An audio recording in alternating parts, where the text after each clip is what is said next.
Wasim, please confirm that the screen is visible and the voice is clear. Yes, sir.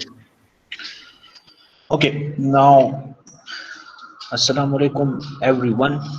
Today we are going to start a very exciting lecture which is related to the Meyerhof bearing capacity theory. Now we will revisit and revise the bearing capacity equation which was proposed by the Terzaghi, and also few points which we discussed in our previous lecture. So our main focus for the previous lecture was to introduce you to the ultimate bearing capacity. So what is the ultimate bearing capacity? It's the least pressure which can cause the shear failure of the soil beneath the foundation. Then we move towards the modes of shear failure, and we discussed three different types of shear failure. First one was general shear failure, and then we moved towards the local shear failure, and then the punching shear failure. Once we discussed the three different modes of shear failure, we moved towards defining few key terms. For example, the gross pressure intensity, which we defined as the weight of superstructure divided by the weight of plus weight of foundation, the backfill soil, and the area of the foundation. So that was the gross pressure intensity. Then we also defined a term which was Q net, and that can be written as Q gross minus gamma into D, which is the overburden pressure. Then Q safe was defined using the Q ultimate divided by the factor of safety, where factor of safety is usually taken as 2.5 to 3 in case of shallow foundation. Then we defined the Q allowable, and Q allowable we named the minimum of the Q safe, and also the Q for the settlement of approximately 25 millimeter. So we need to choose the minimum of these two. Then once we define those key terms, we move towards the lower bound solution,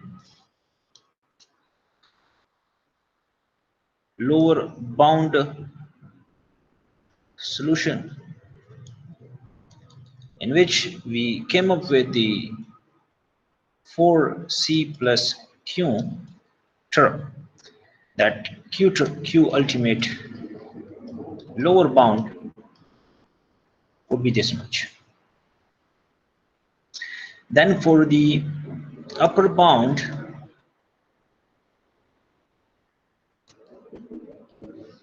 the Q ultimate was 6.28 C plus Q, which is the Q ultimate in case of the upper bound solution.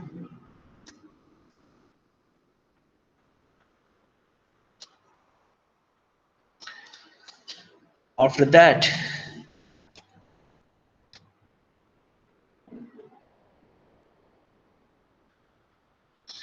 we move towards the Terzaghi's bearing capacity equation. in which we derived an equation for strip footing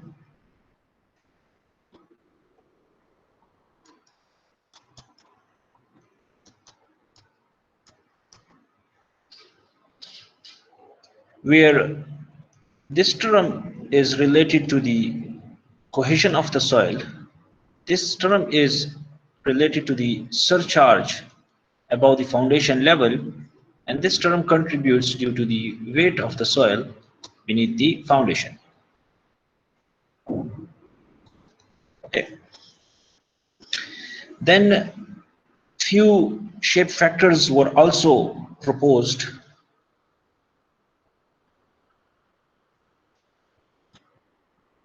for solving this equation. So you can use shape factors, for example, SC and S gamma for different shapes of foundation. There is a history behind reaching to the Terzaghi's bearing capacity equation and also the Meyerhof bearing capacity equation. Now, in today's lecture, we will study about the Meyerhof bearing capacity equation. And why we study about the Meyerhof bearing capacity equation? So first we need to understand that this is the extension of Terzaghi's bearing capacity equation, I would call that. Then it accounts for the moment, I would say right here.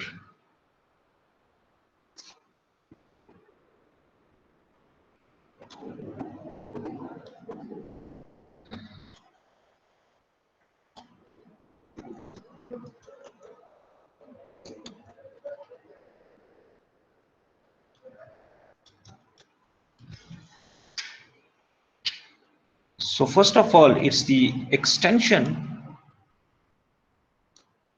of Terzaghi's bearing capacity theory or equation. Secondly, it accounts for the moments or the eccentricities if the load is not applied at the center of the footing. Third, it also accounts for the load inclination if the load is inclined onto the foundation.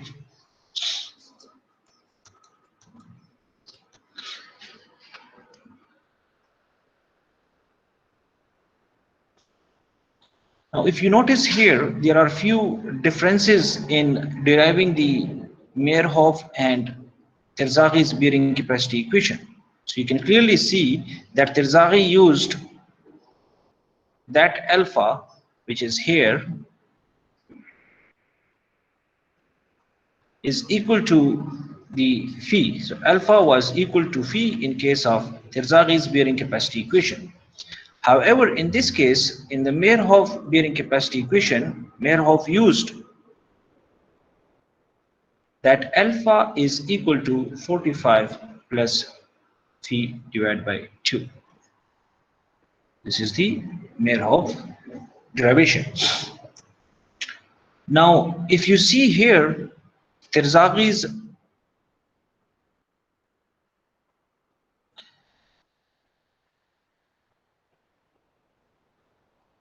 failure mechanism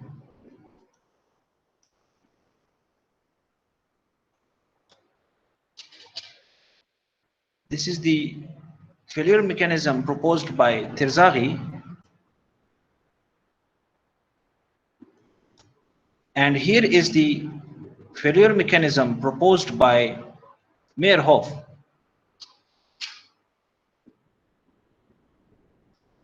In addition to these differences, Meyerhof considered that this is the failure surface. And if you notice here, let me draw that with the different. So this is the failure surface for the Meyerhof bearing capacity derivation. However,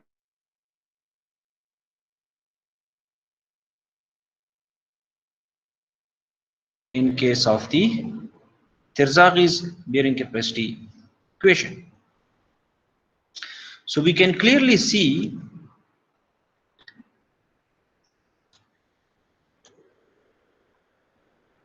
that in case of Meyerhof bearing capacity equation derivation, this portion is considered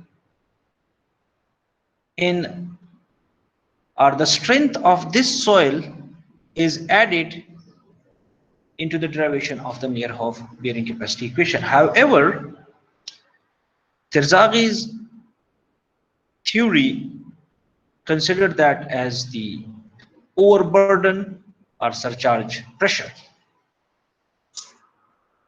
As we mentioned that Meyerhof bearing capacity equation accounted for the moments or eccentricity of the load and also the inclination of the load. Now, how he incorporated these happened due to the load inclination factors. Also, he introduced the depth factors, the shape factors,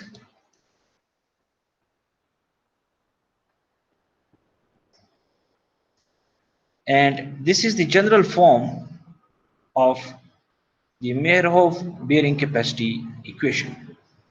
Now, this Meyerhof bearing capacity equation is widely used in North America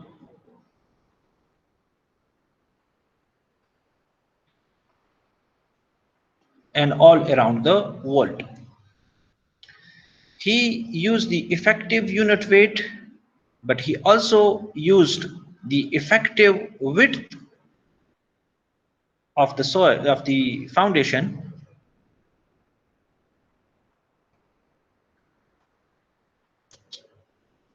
and we will discuss the effective width in a few minutes. Please kindly note down the bearing capacity factors equations which were proposed by Meyerhof. So these are the bearing capacity factors equations.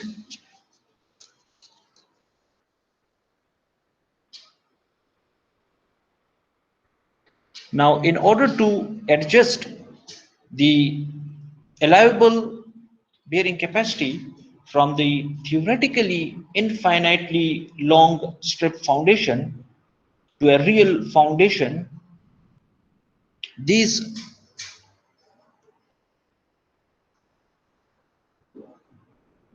factors were proposed. For example, the bearing capacity factors, the shape factors, and the inclination factors. Okay, so the bearing capacity factors, the shape factors, and the depth factors were proposed by Meyerhof to account for adjustment for different depths, different shapes of the foundation. Kp is the lateral earth pressure coefficient in passive condition, and which can be found out using this equation. If you want to find out the shape factors, so these are the equations for any friction angle. You can find out the SC component or parameter using this equation. You can notice here that Meyerhof also proposed the SQ shape factor. SQ shape factor was missing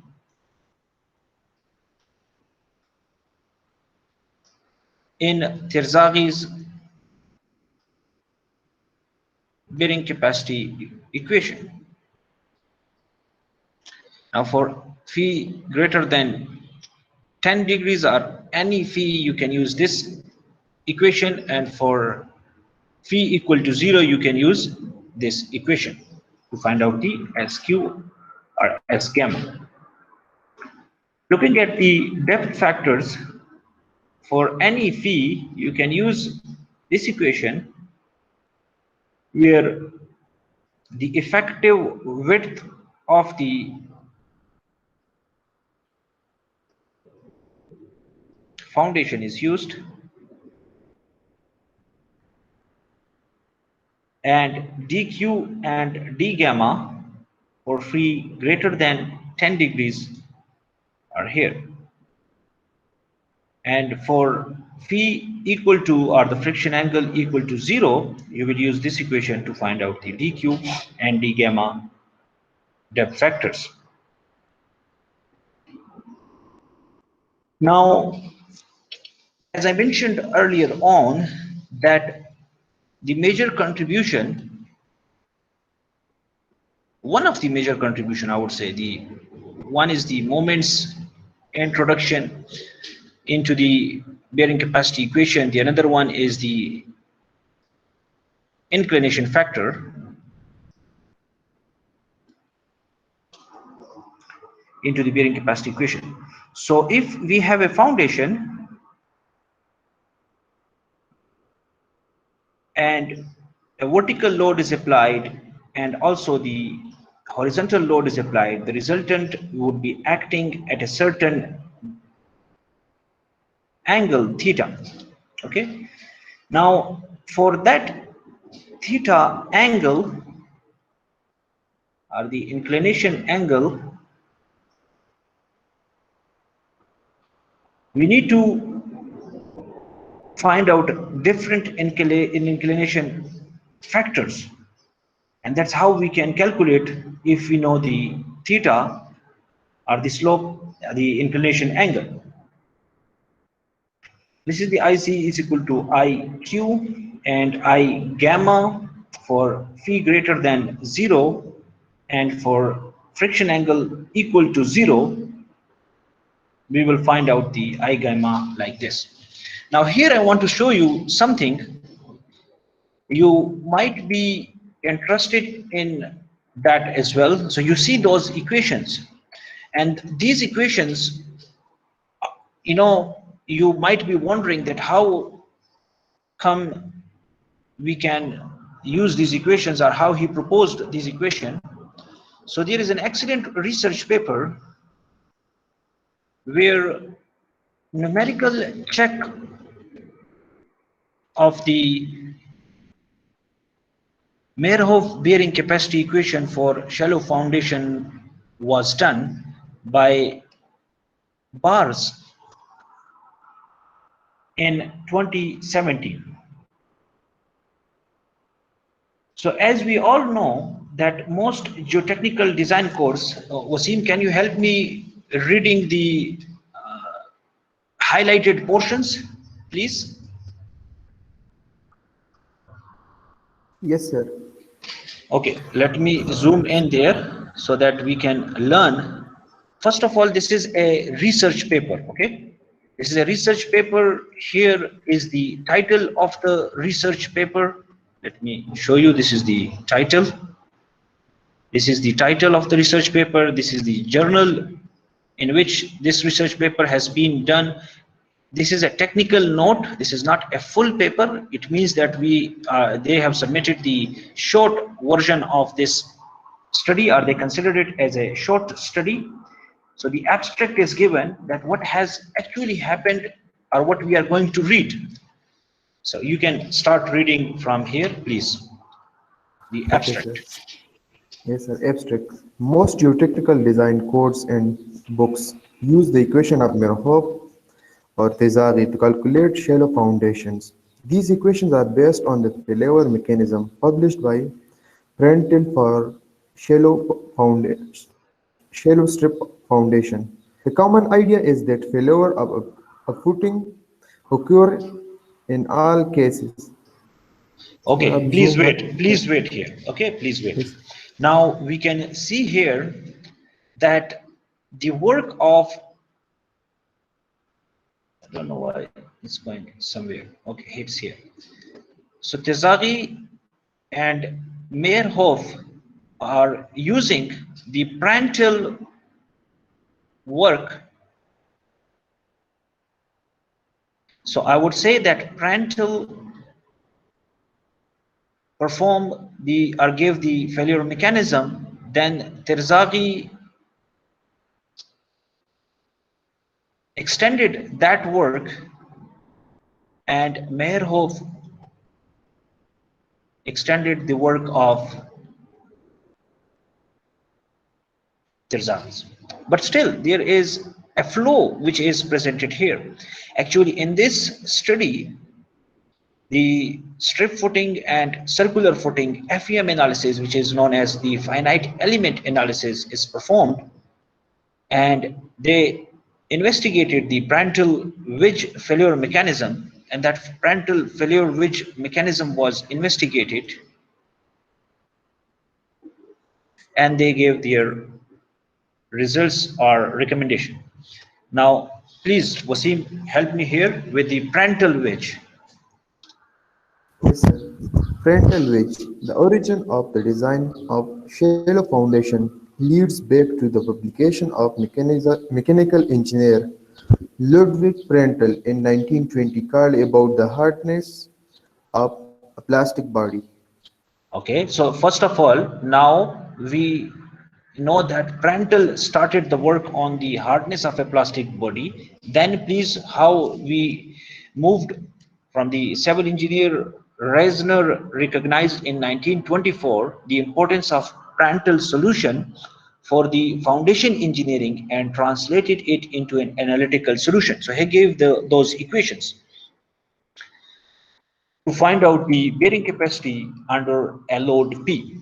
Now, he also gave us the importance of the shear strength parameters, for example, the friction angle and the cohesion.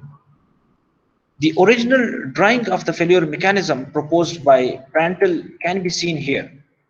So in the notes, we see that this failure mechanism was proposed by Terzaghi's, but in fact, this portion this portion was named by Terzaghi as a Prandtl zone.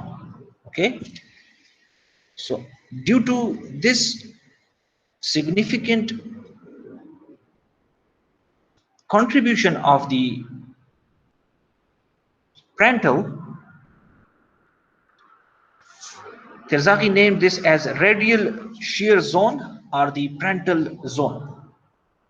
Then you can see the zone 1, zone 2, and zone 3, which we studied during our lecture notes. So the solution of the Prandtl was extended by Reisner, and then the Reisner Prandtl solution was then modified or extended by Terzaghi, and this is the major contribution. Okay, here is the major contribution that Terzaghi proposed the bearing capacity factors for cohesion, for surcharge, and for the soil unit weight.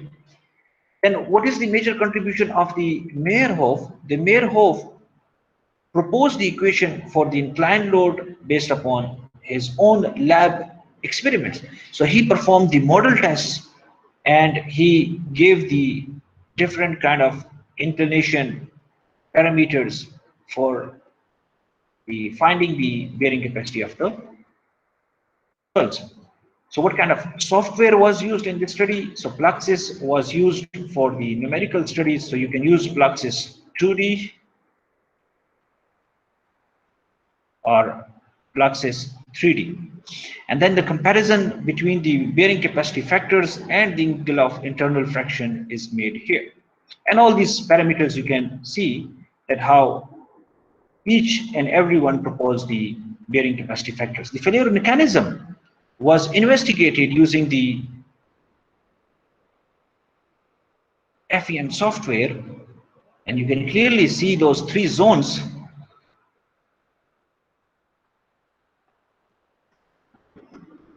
in here.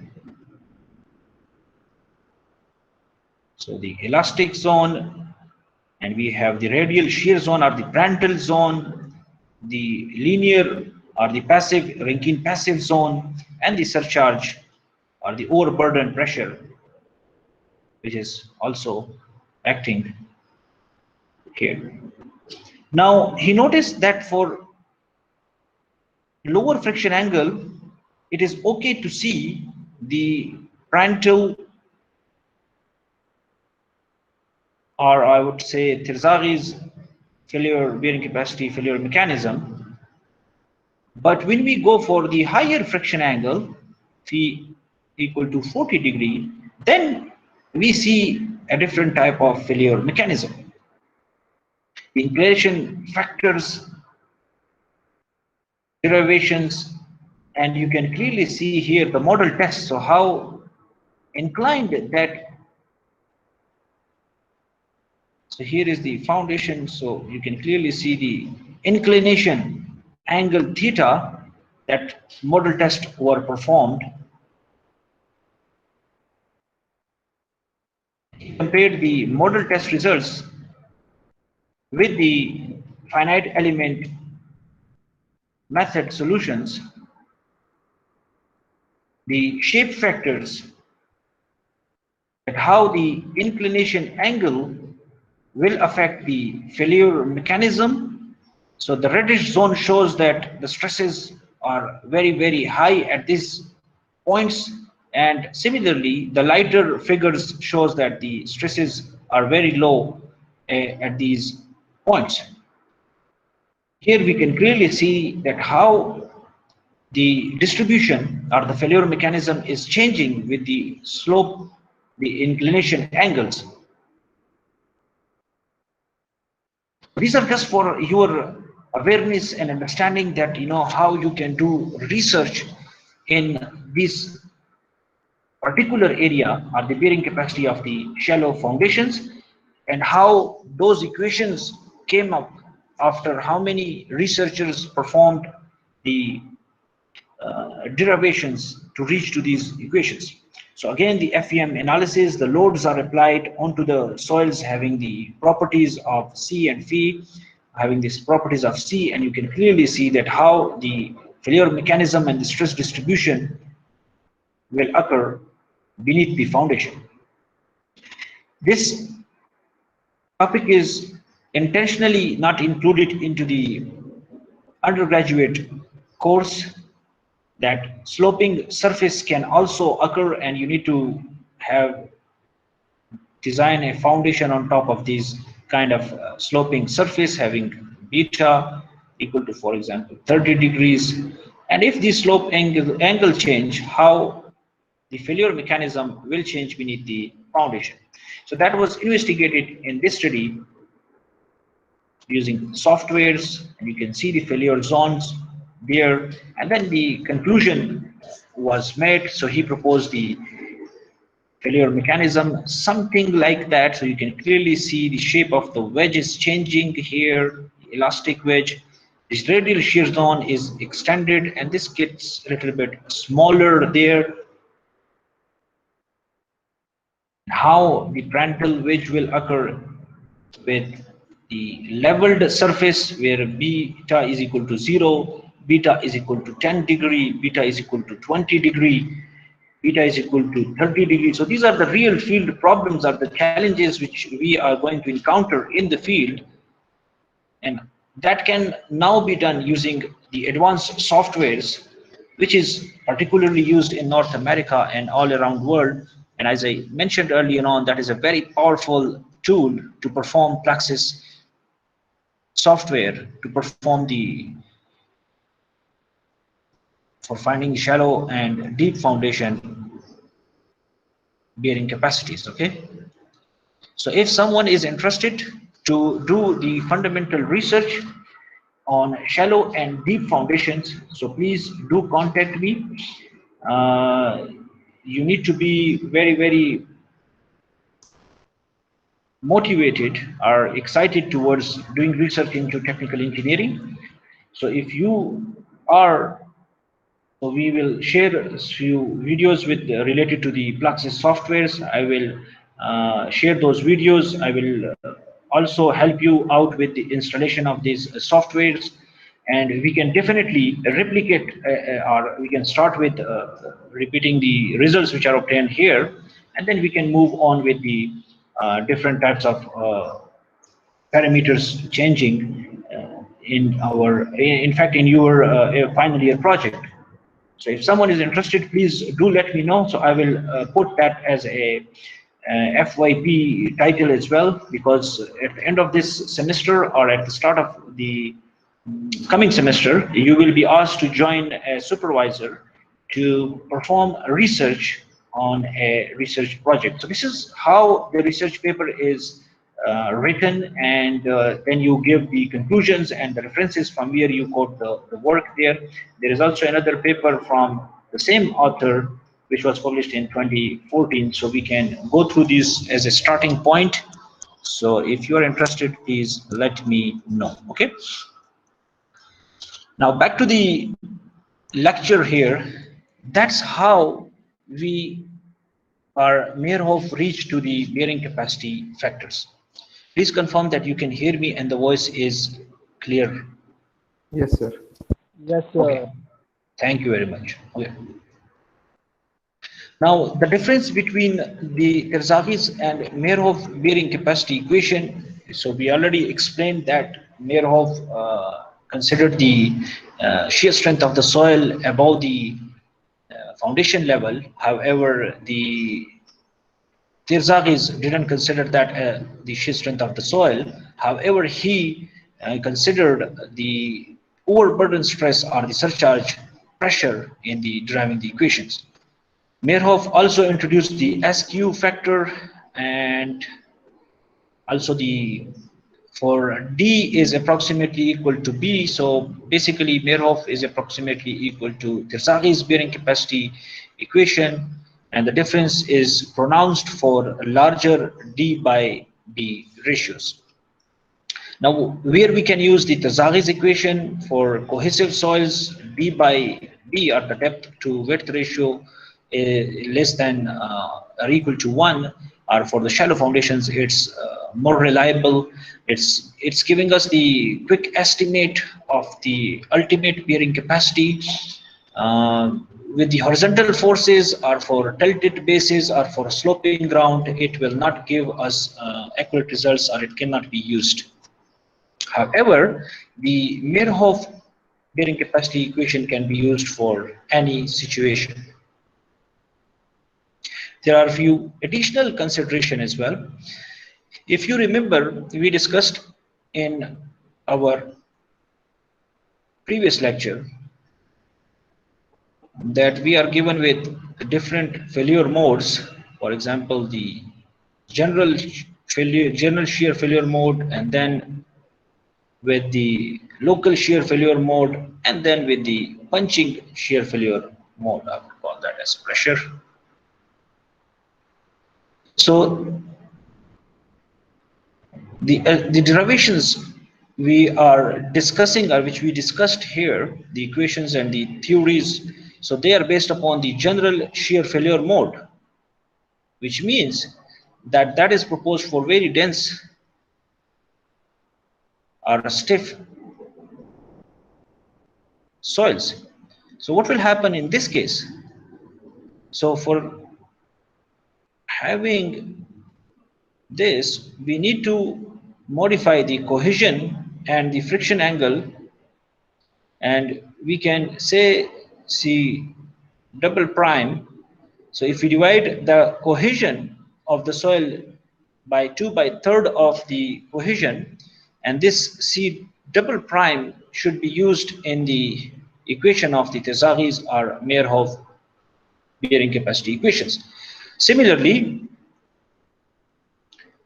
if you want to use the friction angle, so you will again use 2/3 of the friction angle, and if you take the inverse of the tangent, you can use the modified cohesion and friction angle into the equation. There are other reductions as well which were proposed. Now, general observations about the bearing capacity equation. For example, this is the cohesive term which will be predominant in the cohesive soils, and the overburden term which is Q and Q, which will be predominant in the cohesion-less soils like sand. This is for clay. The self-weight or the breadth term, which is half gamma B gamma, provides some increase in bearing capacity both for cohesive and cohesionless soils. Like for example, if B is less than 3 to 4 meter, it can be neglected as well. So that was all about the Meyerhof bearing capacity equation, and also the Meyerhof bearing capacity factors, shape factors, and depth factors, and inclination factors. Now, as I mentioned earlier on, that in Meyerhof bearing capacity equation, there is a term which is the effective width, okay, B prime. So we need to explain that as well. For example, if we have an eccentrically loaded foundation, you can say here.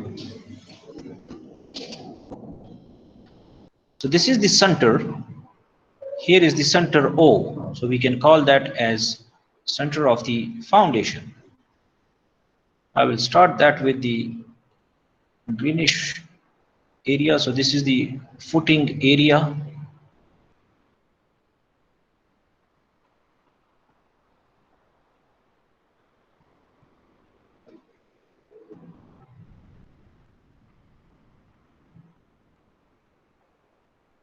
Now, if the load is applied here, that is concentric loading, or if the load is applied at a certain eccentricity, then that is known as the eccentric loading. So if we draw the line of the center here, let me write like this.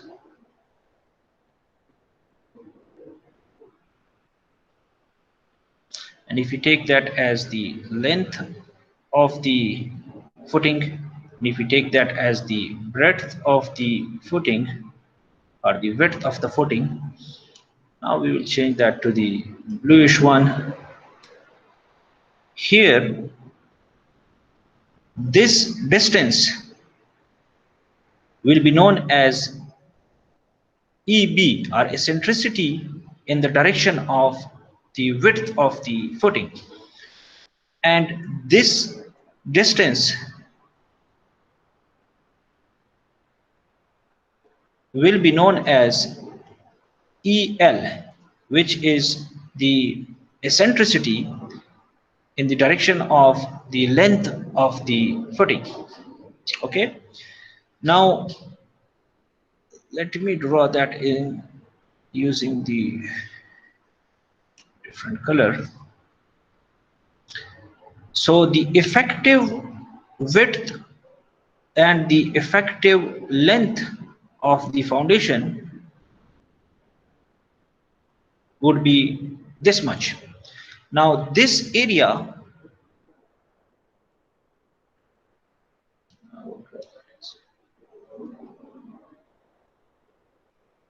will not contribute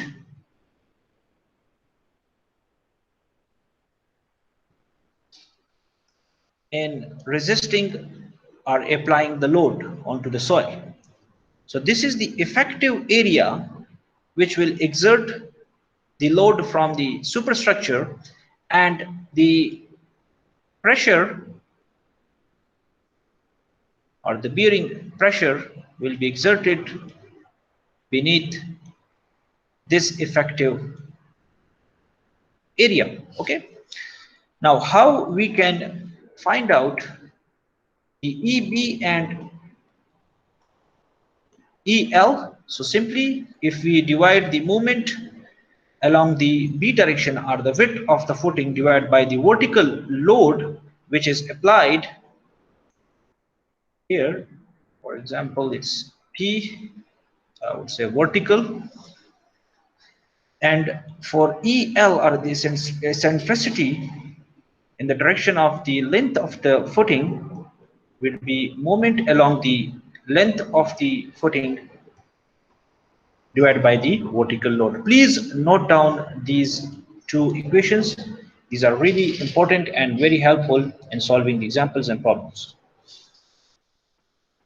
Now, if we want to find out the B prime, so the B prime can be obtained using the original width minus 2EB,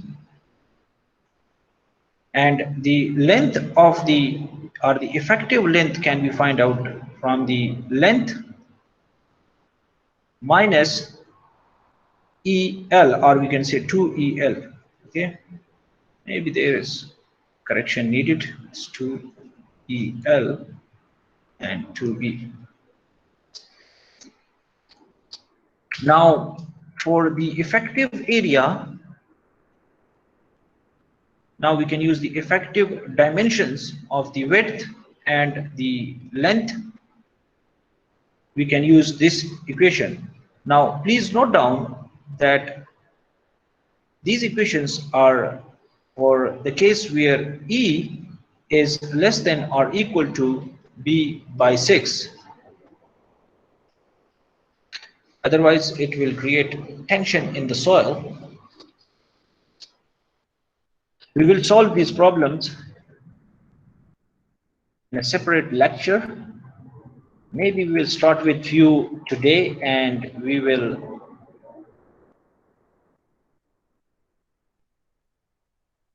finish it in the next coming two lectures, I guess. Okay, so that is one way to include the eccentricity into the bearing capacity equations. Now, those eccentricity or the moment's effects can also be found out using an alternative method. For example, if we use this equation, QB plus 6E, Q double prime QB minus 6E divided by B square. So this is the largest bearing pressure, and this is the lowest bearing pressure. Now, what is the largest bearing pressure and what is the lowest bearing pressure? So let me go to the new paint there so that we can draw the, for example, if we have a footing here on which the vertical load is applied and the moment is applied. Now, why the moments are applied? Moments are applied due to the wind loading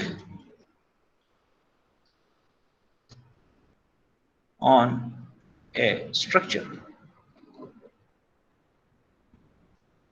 So the pressure distribution will look like somewhat like this. This one,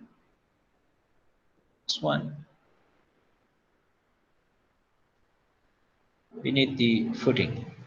This will be the Q prime and Q double prime. So as I mentioned earlier on, the Q prime would be, and this is the Q which is acting there. Here is the B,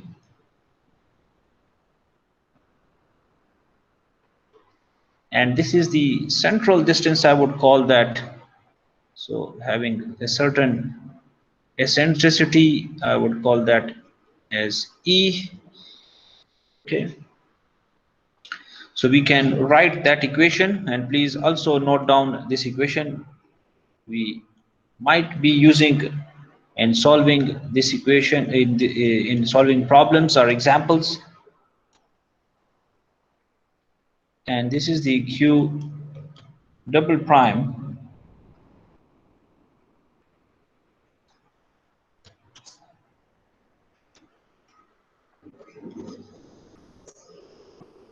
So this is the lowest bearing pressure, and this is the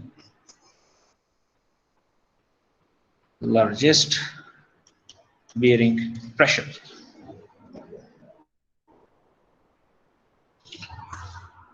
Similar info is given here as well. So if you want more details, the width of the foundation is the centricity of the foundation, the Q bar, double prime, and Q prime. Details are given here.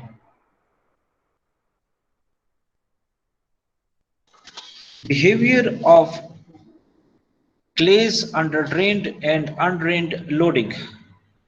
So now you need to help me here because it's related to the geotech 2. We need to have a short discussion on it.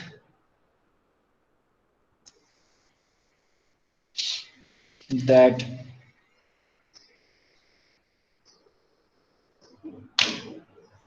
how we see the behavior of clays under undrained and drained loading conditions. What you remember? A short discussion is requested here.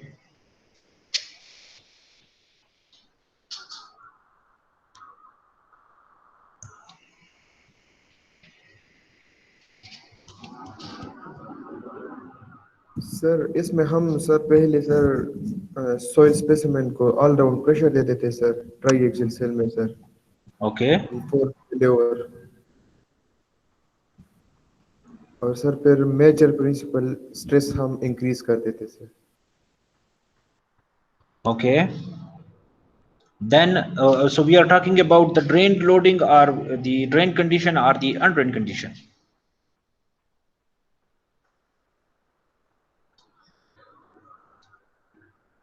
Sir drain condition वो था sir जिसमें हम पानी sir वो नहीं निकाल देते sir और अनड्रेन सर उसमें हम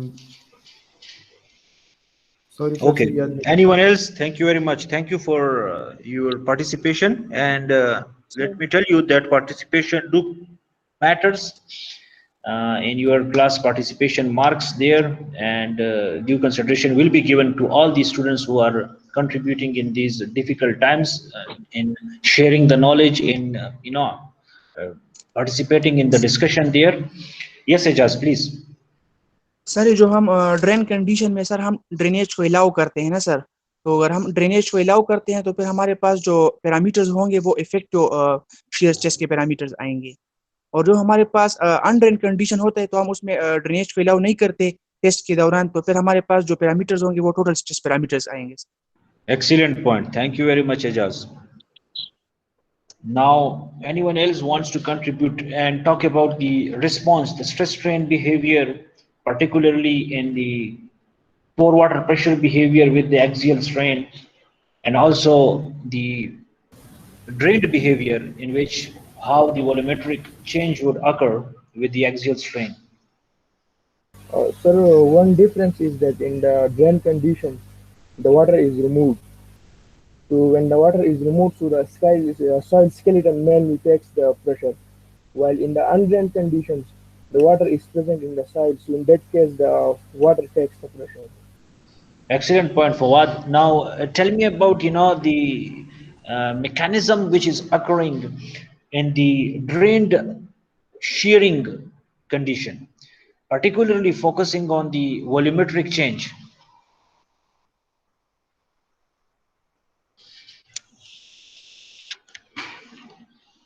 So if you want to focus on the drained shearing in a consolidated drained triaxial test, how it would occur in case of the loose sands or normally consolidated clays, dense sands or over consolidated clays.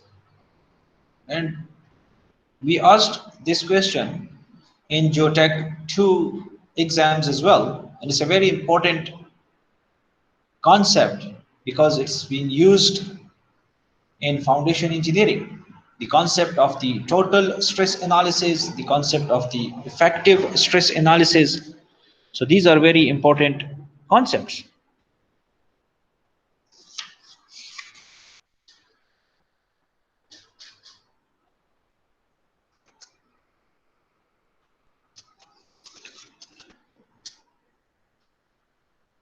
Sir question पे नहीं समझा sir. Question ये है ना कि जो drained behaviour है, drained behaviour में वॉल्यूमेट्रिक चेंज कैसे होता है, नॉर्मली कंसोलिडेटेड क्ले के लिए कैसे होता है और ओवर कंसोलिडेटेड क्ले के लिए कैसे होता है। अगर आपको याद हो कि जियोटेक 2 में भी हमने आपसे ये क्वेश्चन पूछा था कि स्ट्रेस स्ट्रेन बिहेवियर को प्लॉट करें और पोर वाटर प्रेशर के रिस्पांस को प्लॉट करें, नॉर्मली कंसोलिडेटेड क्ले के लिए, ओवर कंसोलिडेटेड क्ले के लिए, और इसी तरह वॉल्यूमेट्रिक चेंज को प्लॉट करें नॉर्मली कंसोलिडेटेड क्ले या लूज सैंड के लिए, या आप इसको ओवर कंसोलिडेटेड क्ले के लिए। तो वो जो चेंज है, या अगर प्लॉटिंग तो हम कर नहीं सकते, लेकिन वॉल्यूमेट्रिक चेंज जब फवाद ने बात की, जो इफेक्टिव स्ट्रेसेस की बात की, स्केलेटन की बात की, वो कैसे जो है ना वो उस वॉल्यूमेट्रिक चेंज के साथ अगर रिलेट कर दिया जाए तो वो अच्छा होगा। और in the case of contractive behavior, let me give you a note there as well. For let us go for the contractive behavior and the dilative behavior. That is a hint. Sir Yes, Ejaz, please. Sir ये जो हमारे पास ये over consolidated clay होता है, हमारे पास एक peak देता है ना सर स्ट्रेसेस में। और Excellent. जो हमारे और वाइड रेशो जो हम स्ट्रेंथ की बात कर रहे हैं तो हमारे पास एक कंट्रैक्टिव बिहेवियर देता है सर। ये जो हॉरिजॉन्टल एक्सिस होता है उसके करीब करीब आता है सर ग्राफ में। Okay, excellent. Thank you very much. Okay, now we can move towards the figures there so that you will remember. So in consolidated undrained test, the volumetric change is not allowed, and for the normally consolidated clay or for the loose sand, you will see such type of behavior. For example,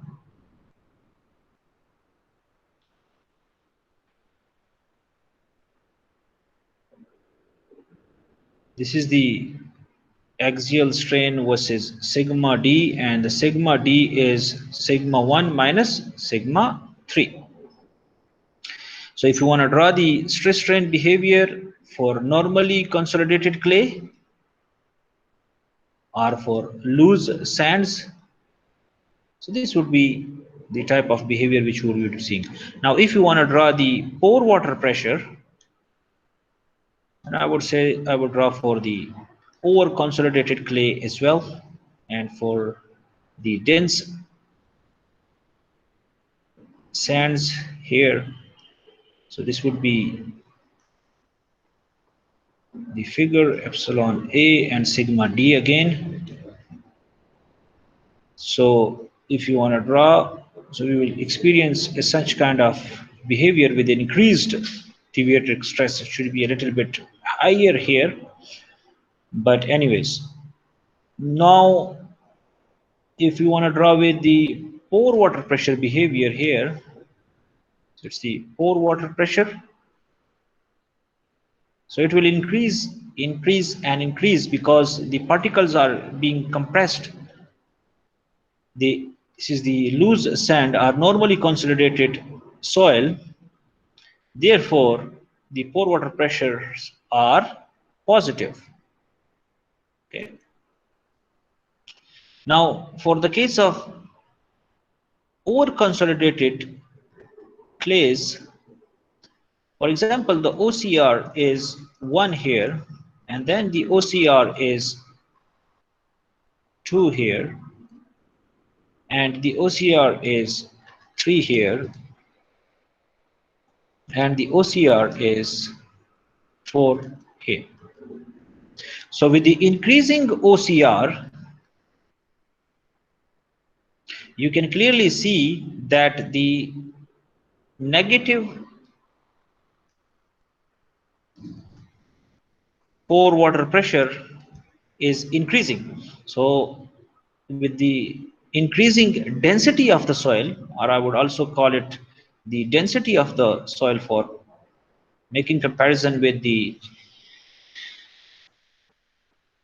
cohesionless soils, so that's how the undrained behavior would occur. Now if we are dealing with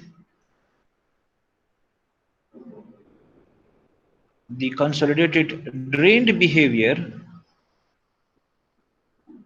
so this would be for the normally consolidated clay or loose sands, sigma D first here. This would be your stress strain behavior. So that's why you see delta V here, because they are plotting two figures or two curves on the same figure. And similarly, you will see at small strains a peak occurring compared to the drained one. Now in drained condition, you see the peak is occurring at this level of strain, or 10%, let's suppose, axial strain. However, in case of the consolidated drained behavior, this might occur in 3 to 5% axial strain, and that's how you can do that. Anyways, now when performing the test with the OCR, this is the OCR. Okay, we will start with this one first. So this is the OCR equal to 1. Then it will compress a little bit and then it will dilate. This is the OCR, for example, 2. And then we will perform another test. This will be the OCR equal to 3. And finally, we will have small compressive behavior, because the soil specimen is already been densified, or it's very stiff, it's overly consolidated. Compressive behavior, and here this is the dilative or expansion will occur in that specimen. Okay, if the OCR is, for example, 4. So that's how the dilatancy is increasing. Dilatancy is increasing with the increase in the OCR. It was just a refresh to the concepts related to the Geotech 2. Here also the effect of total and effective stress analysis are discussed here, as we discussed in Geotech 2, that for sands we perform the effective stress analysis because the permeability of the sand is higher, so we will perform the effective stress analysis. And in some cases, like the earthquake loading, we might perform, or the blast loading, we can perform the total stress analysis, because the soil will be in undrained condition. However, in most of the cases, it is the effective stress analysis that will give you the the bearing capacity of the soil. Now for clays, we do perform total stress analysis and we do perform the effective stress analysis. We need to find out the short-term condition as well, because for undrained loading,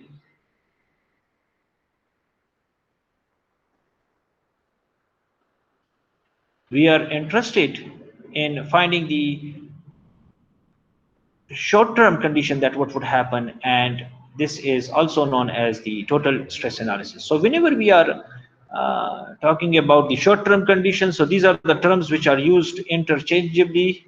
Okay, please kindly note down that information as well. Now for the effective stress analysis, or the long-term condition, or we can also say the drained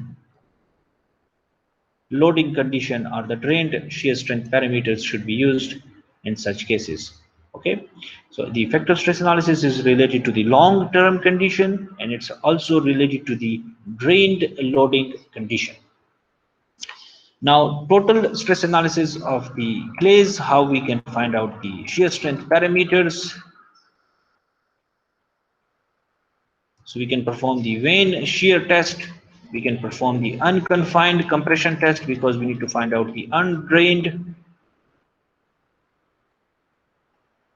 shear strength of the soil. Unconsolidated or UU test. We can also perform the CU test to find the total stress parameters. And an example is given that we are given with a tank here, and in which the grains of wheat we can place, or we can also place the oil inside there if you want to put oil into it. Now the oil is removed, or the grains are removed from this tank, and immediately once it is removed, then you fill it again quickly.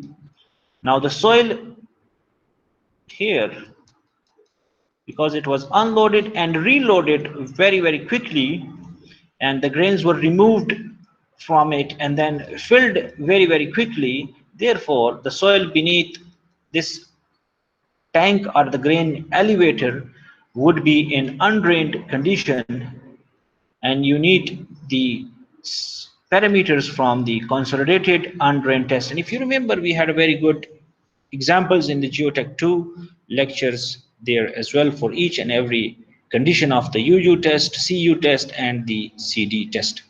Now for the effective stress analysis, we will use the C and phi parameters whenever we are interested in the long-term stability. For example, the embankments, if you are interested in the short-term stability, when we are more concerned about the permeability of the soil is very low, so we can also go for the short-term analysis. And if we are constructing the soil, the embankment with the sand, so we can perform the long-term analysis. For soft clays or normally consolidated clays, usually short-term analysis is performed. Now a derivation is made here for this one. Please note down this equation. This is the Q ultimate, which is the Tirzagi's bearing capacity equation.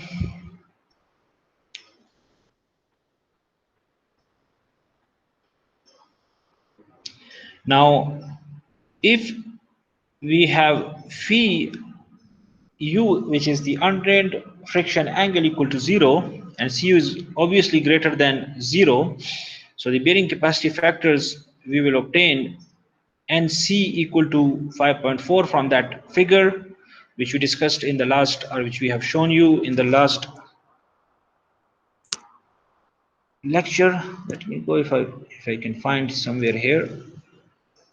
Yes, here. This is a very important figure. Please do practice on different types of friction angles, that how you can find out. In fact, this is the starting from 5.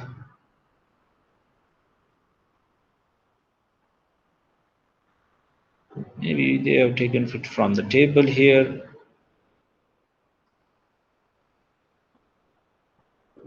Yes, it's here, I guess.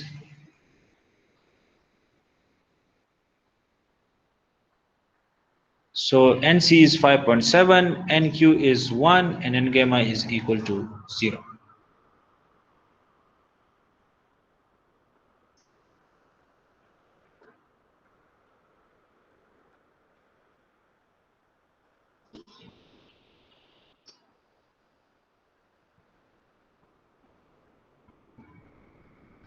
Okay, now Q ultimate would be equal to 5.4 into Cu plus gamma into D, and then the ultimate bearing capacity in terms of the net pressure would be Q ultimate, which would be subtracted gamma into D, which is the Q or the overburden or surcharge pressure.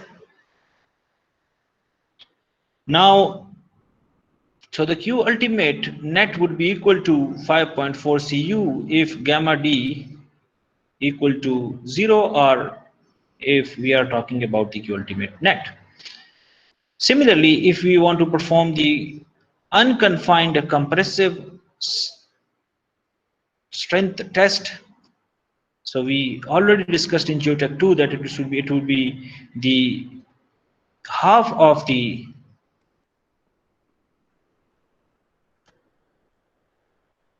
Q ultimate divided by 2. This will give us the undrained shear strength of the soil, okay, using the unconfined compressive strength or unconfined compressive test.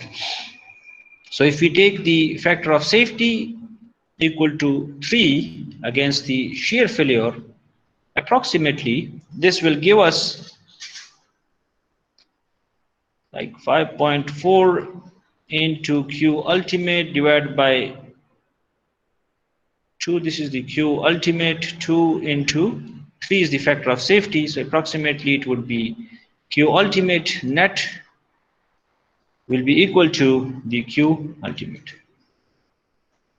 So that's why we are interested in the short-term analysis of the soil, or the undrained shear strength of the soil is being used.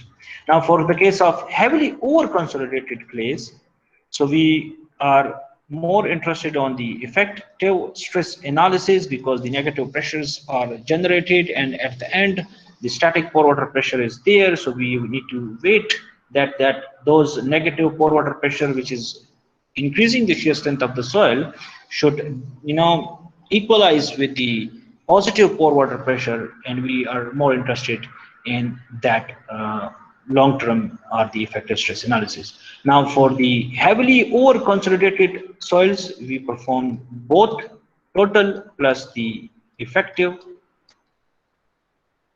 stress analysis.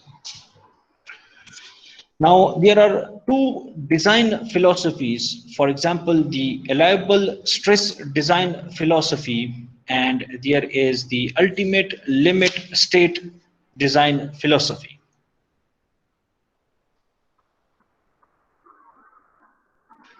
So far we discussed about the allowable stress design. So when we are talking about the Q ultimate, that is related to the allowable stress design philosophy.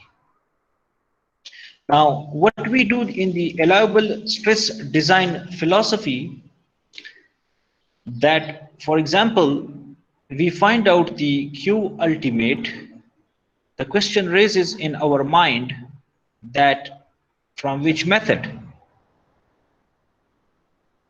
We can find out from Tirzaghi's method, or we can find out from the Meyerhoff's method as well. Now we use the shear strength parameters here.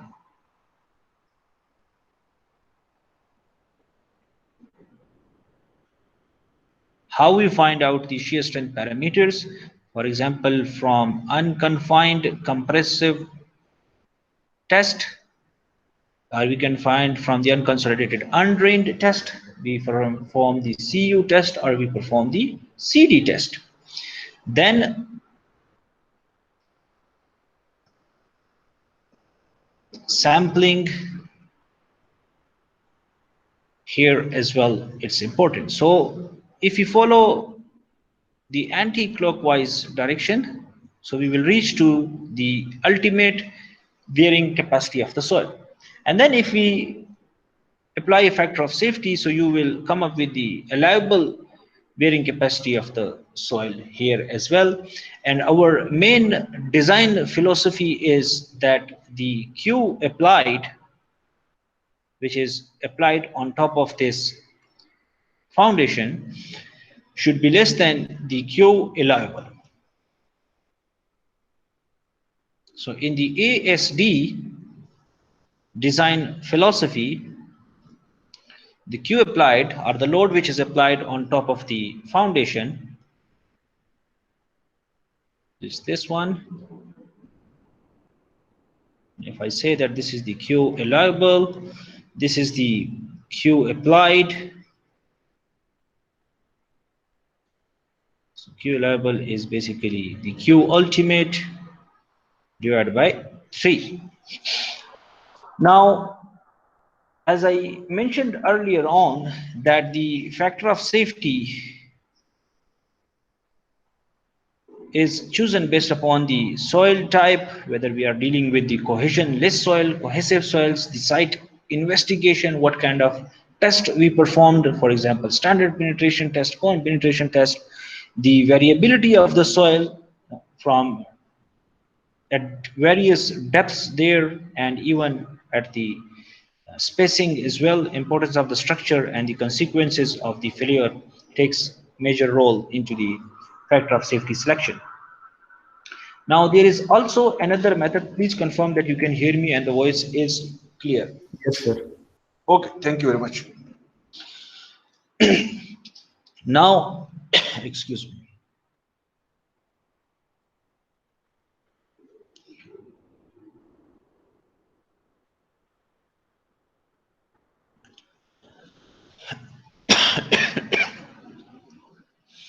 Okay. Now, in the limit state design, or in case of the ultimate limit state, usually partial safety factors are applied for the load and strength parameters. Now the question raises, what are the different types of loads which are applied on top of the structure? There are dead loads, live load, shear strength parameters, cohesion, and friction angle. Okay. So instead of applying the factor of safety here, so we find out the Q ultimate and then we divide it by the factor of safety. Instead of the allowable stress design method, we will apply partial factors that, for example, we calculate the load, or the structural engineer calculate the load, and then he multiply few factors based upon the building codes.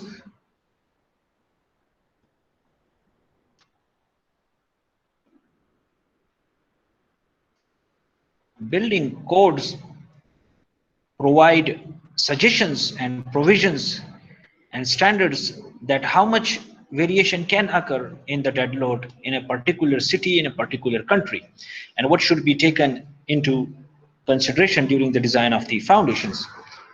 And then the points which we discussed about the sample collection disturbances, the sample preparation disturbances, the uncertainties involved in finding the shear strength parameters, then you will also apply partial safety factors individually. Okay, individually we will apply partial safety factors to loads and also to the cohesion and friction angle, the shear strength parameters. Now we will calculate the factored loads.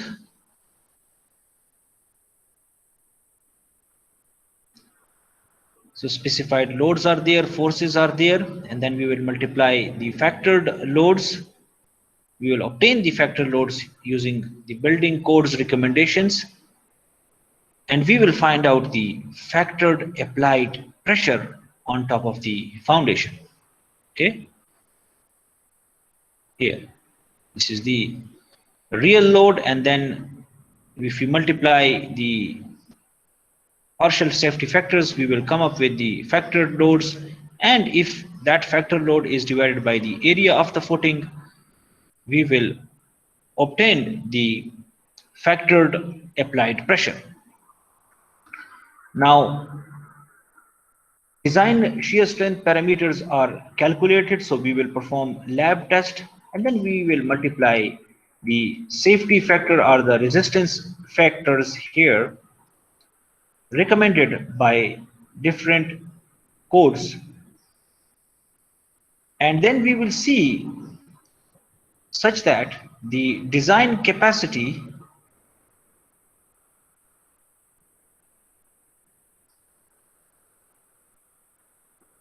should be greater than the factored applied pressure.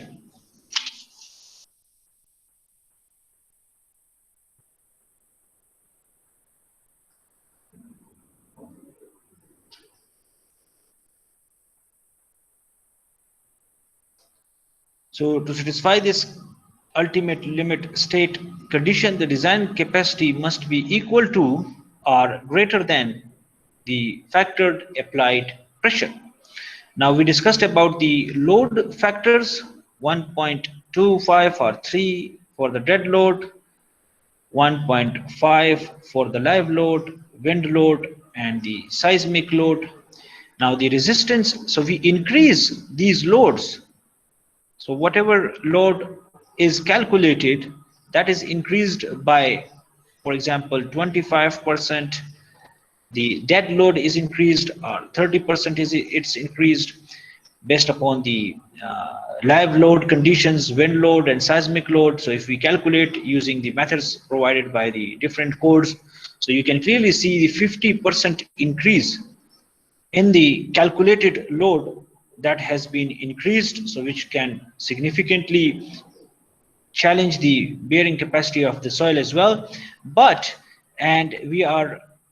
it's indirectly giving the factor of safety, because we are increasing the load and we are decreasing the strength, for example, by 20% the internal fraction angle, and by 50% or 30%, 30 to 50% reduction in the cohesion of the soil has been incorporated in the limit state design. So that's how the different types of methods are used. Now we will solve a few simple problems to get you familiarized with the type of ultimate bearing capacity, that how we can find out the ultimate bearing capacities. Okay.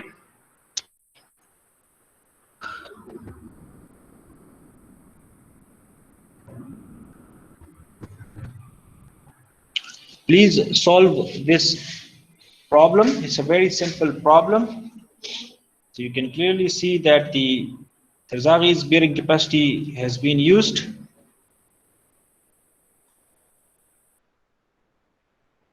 Use this equation.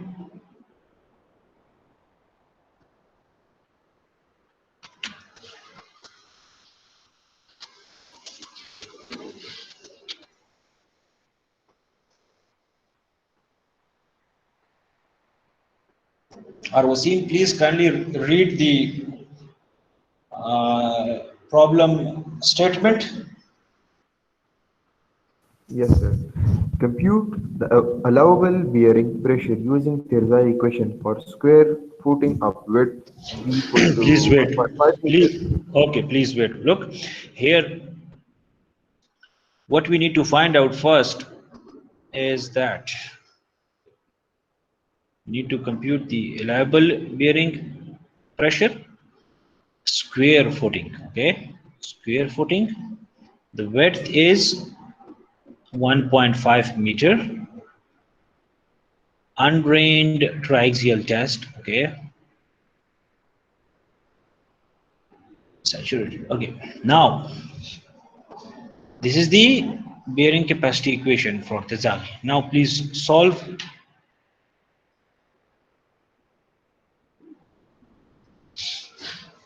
this simple example.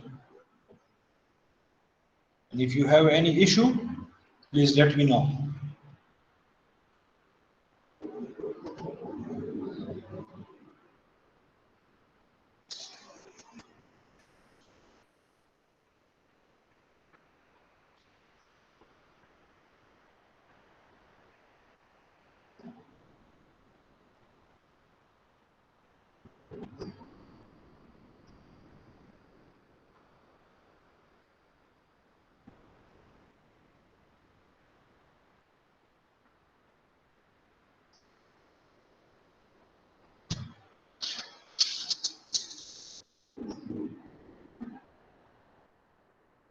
Fields 20.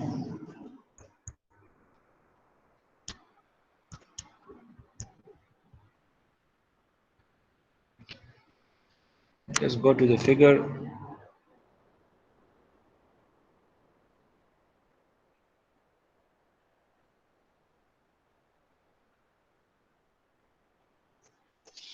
Okay, for friction angle equal to 20, what should be the NC, NQ, and gamma?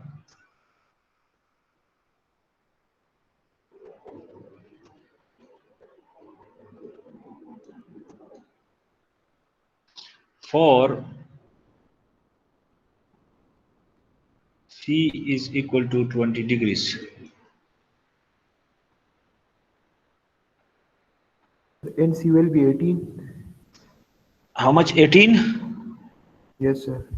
Okay, NC is 18, NQ?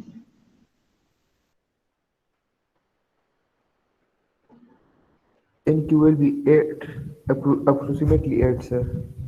Okay, approximately 8, okay. Yes, And sir. gamma?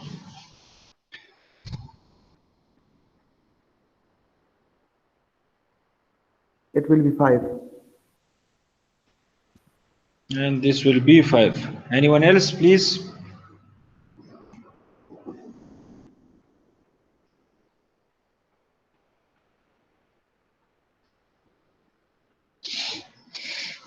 I need a second check on it, that how you estimate and how you read.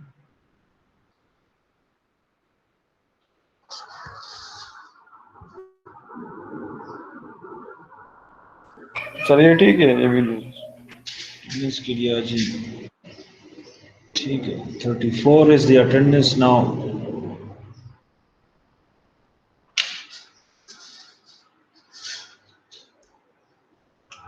Okay, so who is saying that these readings are okay and no issues with that?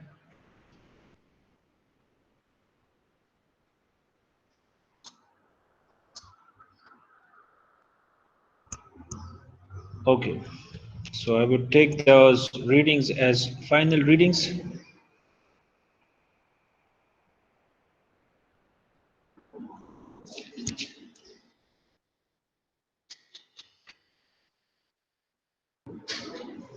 So 18, approximately 8, and okay, that's good.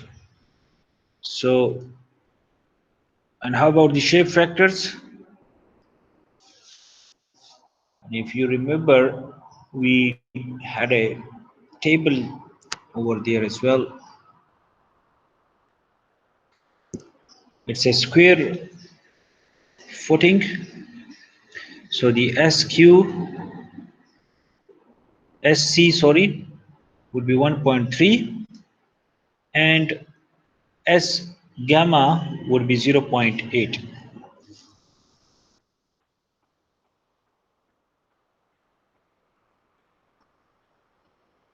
And we will come up with the ultimate bearing capacity of 665 kilopascal. It's a very simple. Now solve this equation, solve this problem, please. We have a footing of 2 by 2 meter carrying 400 kilopascal of the pressure is exerted at a depth of 1 meter, so it's the depth of the foundation.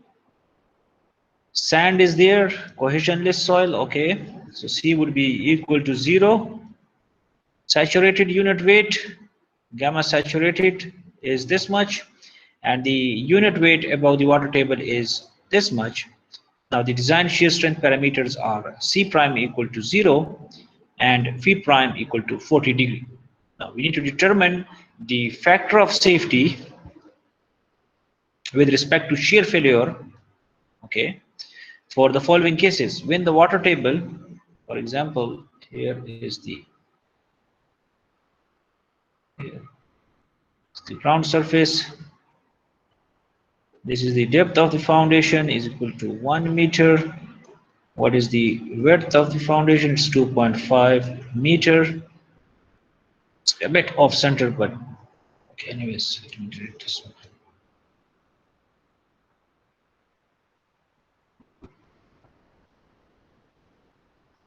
Much better, I guess.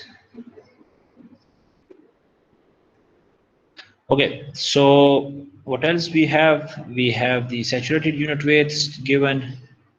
Water table is 5 meter below the ground. First, the water table is 5 meter below the ground. That is the 5 meter below the ground. I would call that as case 1 for the time being. Water table is 1 meter below the ground. Then water table is here. Case 2. Okay, that is case 2. And the water table is at ground level, and there is seepage vertically upwards under a hydraulic gradient. Okay, it's here. This is the case 3, and also there is seepage occurring above the surface, and there is hydraulic gradient of 0.2. Please attempt to solve this problem, that how we are going to approach this problem in case 1. First, shape factors are given. Okay, shape factors are given. Bearing capacity factors for phi 40 degrees are also given. Q applied, and use the Terzaghi's bearing capacity equation.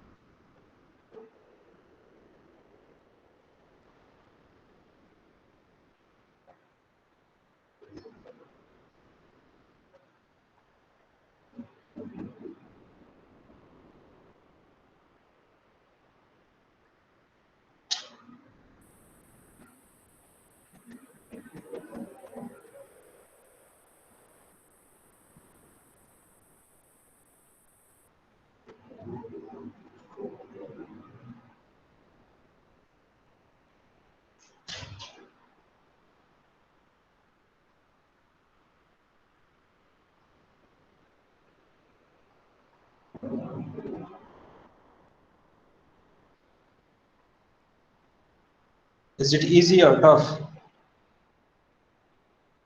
Start with the part A. Try to solve it, please.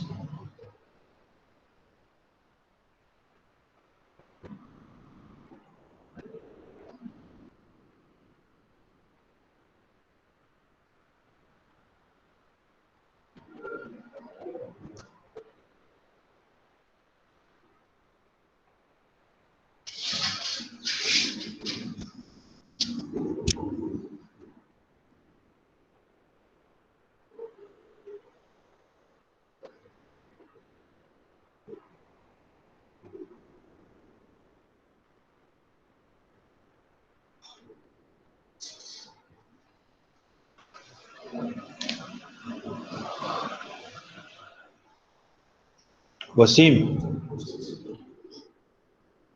So what is Yes, sir. the factor of safety for case A? Calculate कर रहा हूँ sir. Okay, Fawad, what is the factor of safety for part A? Just a minute, sir, calculating it. Okay.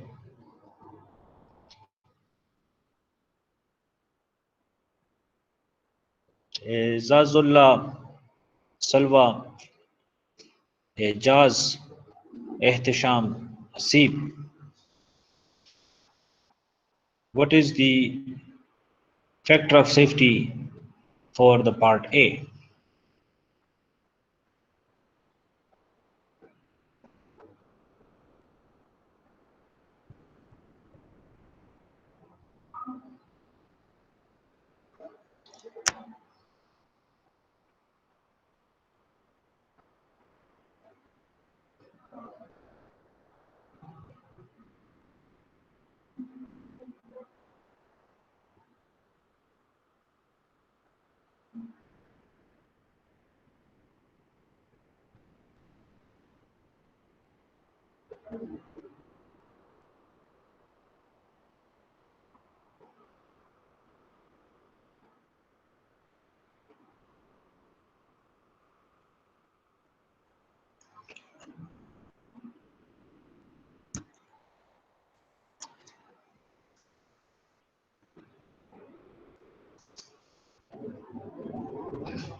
Sir पता नहीं मेरे साथ 1.2 आ रहा है. 1.2. Okay. Fawad आपके पास क्या आ रहा है? सर ये प्रॉब्लम विजिबल करे जरा. अच्छा.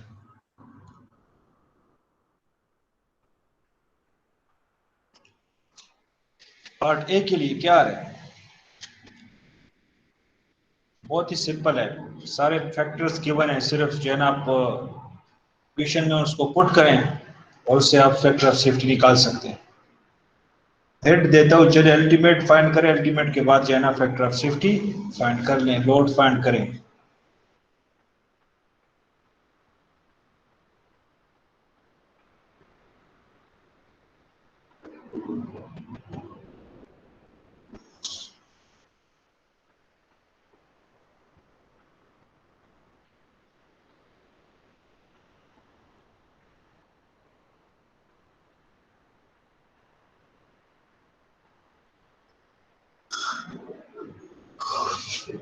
Q allowable is equal to Q ultimate divided by factor of safety.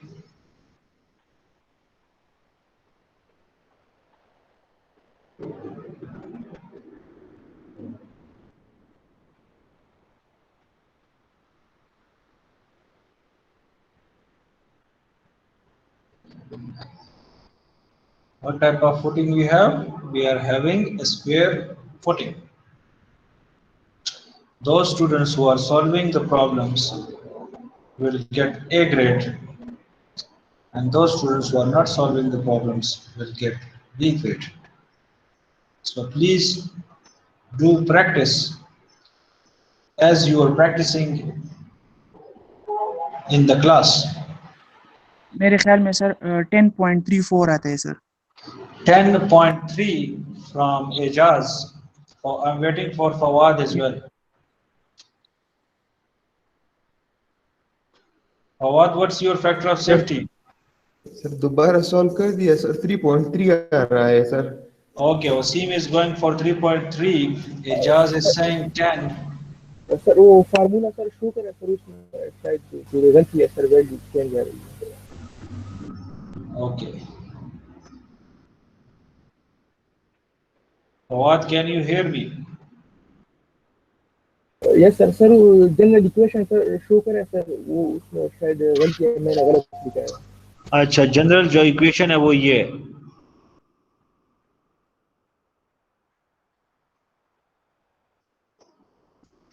देखें, उसको अंदाजा हो रहा है कि कहाँ पर उसकी गलती हो रही है, because he is solving it.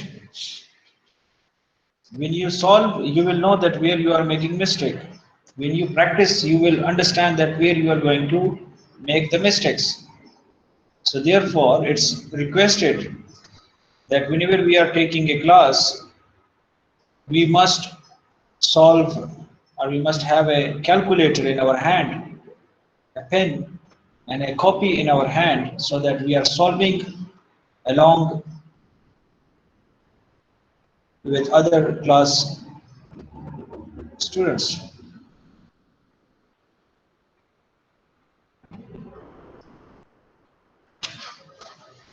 I need one more value of the factor of safety, and then we will move towards the solution.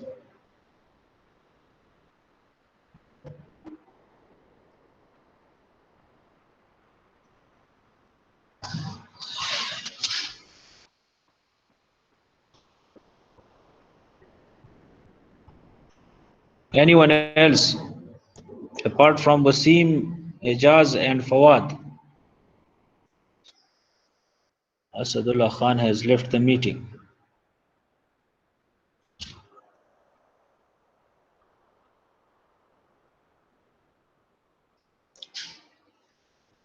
"34 students again."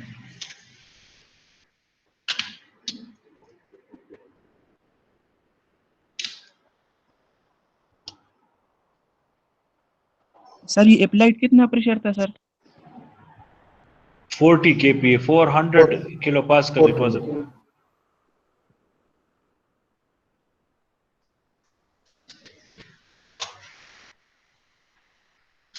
Sir ये मेरे पास 6 आता है sir, 6.073. Okay, so you are changing your first factor of safety value from 10 to 6, right? Yes. And Wasim Yes, sir, changed shift his. What was your final value, Wasim? 3.3, sir. 3.3. Okay, let's see what we got here.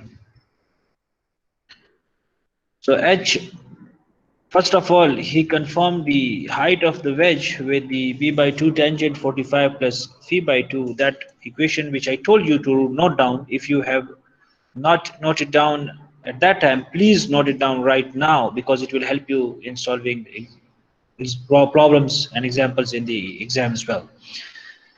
Okay, now the effect of water table below the ground, there is no effect of water table, so you can use this equation. As the cohesion is 0, then this term will become equal to 0.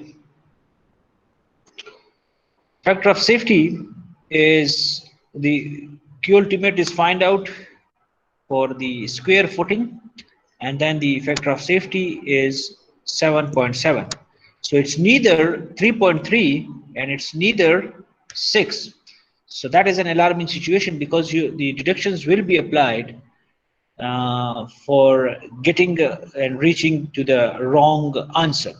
Although you will get, for example, if you are giving me a 6 reading, so 80 to 90% marks will be there, but still you are making a mistake, and we need to see that where you made the mistake. And that's why we are going very slowly for finding the friction angle values and how we play with the shape factors, from where we get the shape factors. Those are the things which we need to look at. Okay, then if you want to find out the factor of safety for the net applied load, which means we need to subtract the gamma into D, so we can also find out factor of safety for that condition as well. But for the part A, it's 7.7 when the water table is well below the foundation or at 5 meter. Now we can also solve the part B. The water table is 1 meter below the ground level, which means that we are talking about the case 2 here. Okay, so the third term will be affected and the second term won't be affected. Agree? Because we are at the, so this one won't be affected. Okay, this second term won't be affected.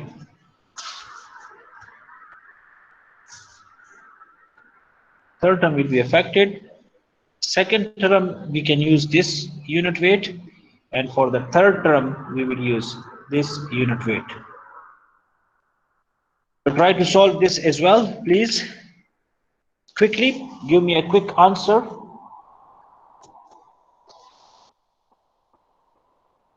We have all these parameters there.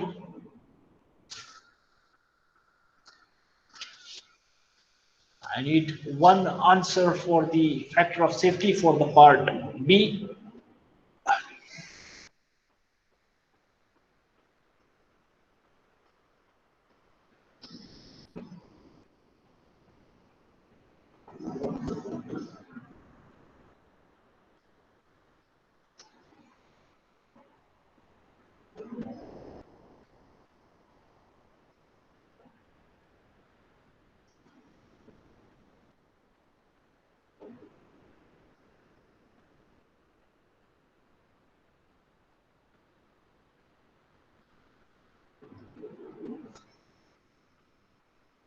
If water table is here at the foundation level and the soil properties are given, the unit weights are given, Q applied is given, bearing capacity factors are given, shape factors are given, and the equation to find out the height of the wedge is also given, but that is irrelevant because the water table is already here.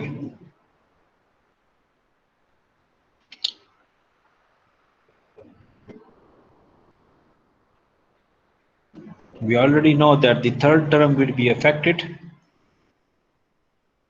and third term is half gamma B n gamma into S gamma. The second term is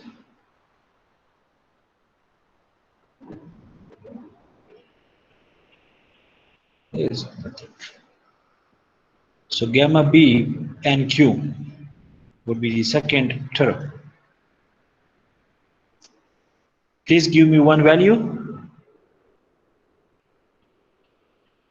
of the factor of safety for the part B. In the water table is 1 meter below the ground level.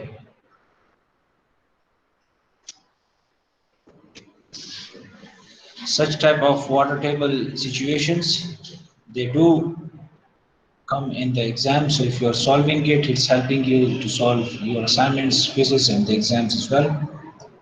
I would request once again, if you are aspiring for good grades, please do solve those portions of the parts of the questions when I request you to solve. If you are solving it, you will get good grades. If you are not solving it, unfortunately, you might get low grade. You will learn as well as you solve, you will get good grades as well. Now I need one factor of safety value, please.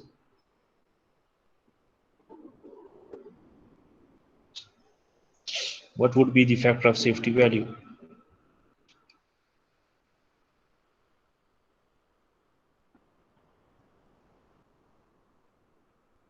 Wasim, Ejaz, Fawad.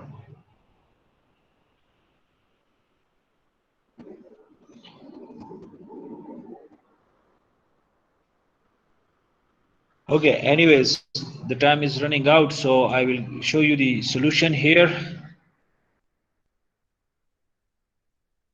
Now here, the factor of safety is 6. Okay, now you can clearly see that the factor of safety has reduced from 7 to 6. Here, the reason behind that is the water table has risen to the foundation level. And now you can note down if there is a hydraulic gradient given here, so you can find out the gamma prime using the gamma submerged minus I, that is the hydraulic gradient, into the unit weight of the water. So you are going to use this effective unit weight, and then if you go for the factor of safety, so it is 3.7 in the case of tree. The third case, which says that the water table is at the top of the surface and even there is hydraulic gradient is occurring above this surface level. So you can clearly see that initially the factor of safety was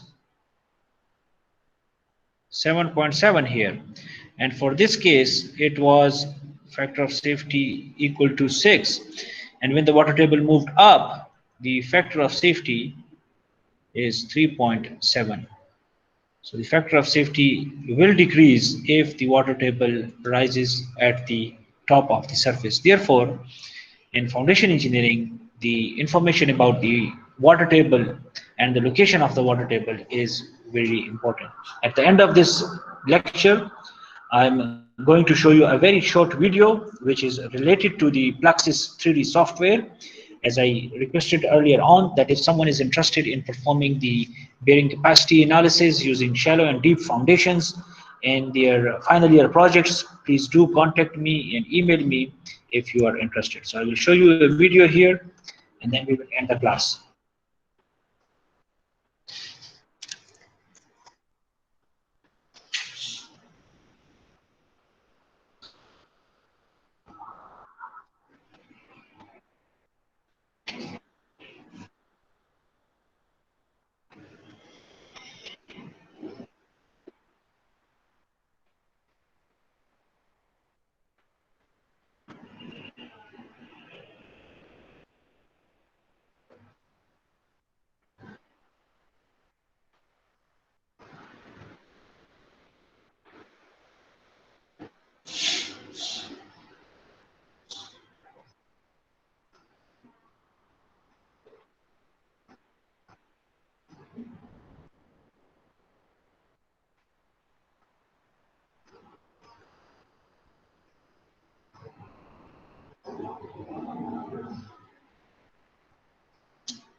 It's a very, very powerful software if you are a geotechnical engineer anywhere in the world.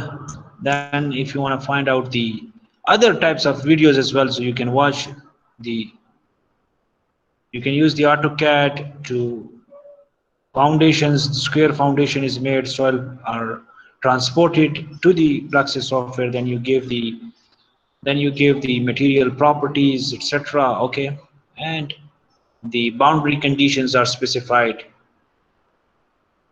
Then we can find out the, and you apply the loading on top of this soil, and we can estimate the stress deformation behavior of these type of